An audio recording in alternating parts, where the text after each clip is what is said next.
ফরিদ ভাই, তোমার দোকানে কি খাবার স্যালাইন আছে? আছে মানে এসএমসির ওর স্যালাইন আছে। আমরা সবাই ছোটবেলায় এই অ্যাডটার সাথে পরিচিত ছিলাম।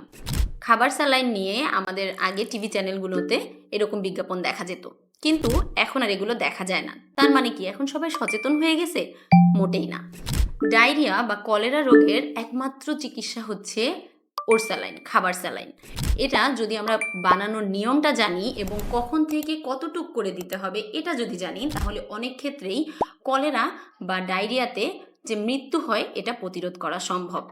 আমাদের গ্রামাঞ্চলের মানুষ বা শহরের অনেক শিক্ষিত মানুষও জানে না যে স্যালাইন কিভাবে বানাতে হয়। একটা স্যাশেট বা প্যাকেটের ভিতরে যতটুকু স্যালাইন থাকে তা হাফ লিটার পানিতে পুরোটা দিয়ে তারপর খাওয়াতে হয়। এটা কেউই ভালোভাবে বানাতে পারে না। অনেকে মনে করে ওই স্যালাইনের প্যাকেটটা যত তাড়াতাড়ি শেষ করবে তত তাড়াতাড়ি ডায়রিয়া ভালো হয়ে যাবে বা পানি স্বল্পতা দূর হবে, কিন্তু এমনটা করার কারণে সে এদিক দিয়ে আমাদের শরীরের ইলেকট্রোলাইটগুলোর ইমব্যালেন্স করে ফেলে। ফলে দেখা যায় কখনো হাইপার ন্যাট্রেমিয়া বা শরীরে সোডিয়ামের পরিমাণ বেড়ে যায়, কখনো পটাশিয়াম কমে যায়, হাইপোক্যালেমিয়া বা ক্লোরাইড বেড়ে যায় বা কমে যায়। এগুলো থেকে বাঁচার একমাত্র উপায় হচ্ছে সঠিকভাবে ওর স্যালাইন বানানো এবং আগে যেরকম করে টিভি চ্যানেলগুলো, মিডিয়াগুলো প্রচার করতো এই অ্যাড বা বিজ্ঞাপনগুলো, সেগুলো আবার করা উচিত।